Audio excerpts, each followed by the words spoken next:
Hidden deep in the jungles of Cambodia's Angkor Archaeological Park, Preah Khan is a vast temple complex sprawling across nearly 140 acres. Built by the Khmer king Jayavarman VII in the late 12th century as a monastery and center for learning, it was once the heart of a city of nearly 100,000. A loss of royal patronage in the middle of the 15th century led to the temple's decline and eventual abandonment. It wasn't until the 1920s that the temple re-emerged from the jungle, when French scholars carefully documented and conserved their discoveries at Preah Khan. Today, the temple is again thriving, a must-see visit on any trip to Angkor. Preah Khan's main entrance lies beyond a wide stone causeway that crosses the temple's moat. The causeway is lined with a row of serene divinities on the left and snarling demons on the right. Both groups wrestle with a giant naga, or snake god, representing the passage from the world of men into the world of the gods. Visitors to Angkor quickly discover that reaching the central shrines of the temples often requires walking through a series of ceremonial gates known as gopuras. Flanking the eastern gopura at Preah Khan stand two enormous sandstone garudas, the mythical Hindu bird-like creatures that were ridden by Vishnu. In all, there are 72 of these 15-foot-high sculptures that guard the outer temple wall. Passing through the eastern gate, you enter the fourth enclosure, the area of the temple where everyday domestic life took place. It's here that you'll find the Dharmasala, or House of Fire, so called because it's believed to be a temple that once housed a sacred flame. To the west stands the gate to the third enclosure, the most elaborate gopura at Preah Khan. Its three imposing towers and the small pavilions that connect them span over 300 feet. Most of the gopura's external wall surfaces are adorned with bas-reliefs and false windows that were carved in place after the walls were built from rough-cut sandstone blocks.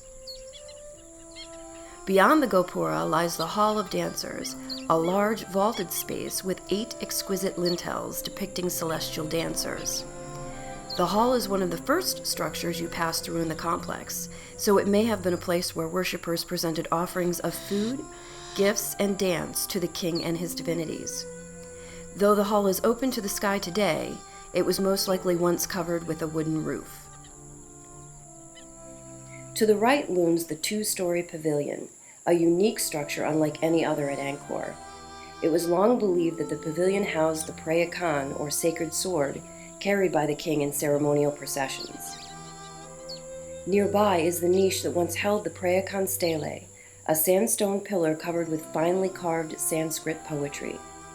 The poems are composed of blessings to the gods, accounts of the founding of the temple, and descriptions of the locations of the 515 divinities once housed at Preah Khan. Many years ago, the stele was moved to Phnom Penh to protect it from the elements. At the very heart of the temple lies the central sanctuary.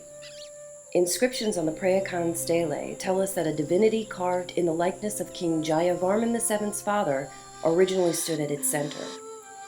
Today, the sanctuary houses a simple stupa built in the 16th century. Though now austere, the interior of the central tower was once highly ornate, decorated with embossed bronze panels. 3 small temples surround the central shrine. The North Temple is dedicated to Shiva, the South Temple to the memories of deceased kings and queens, and the Western Temple to Vishnu. Moving westward through the 4th enclosure, you'll encounter a small visitor center sponsored by World Monuments Fund. Inside, interpretive displays tell of the long storied history of Preah Khan and also detail the conservation work that WMF has been carrying out at the site for over 20 years. Offerings of food and gifts and the sight of local residents deep in prayer remind us that Preah Khan is still a powerfully sacred place today.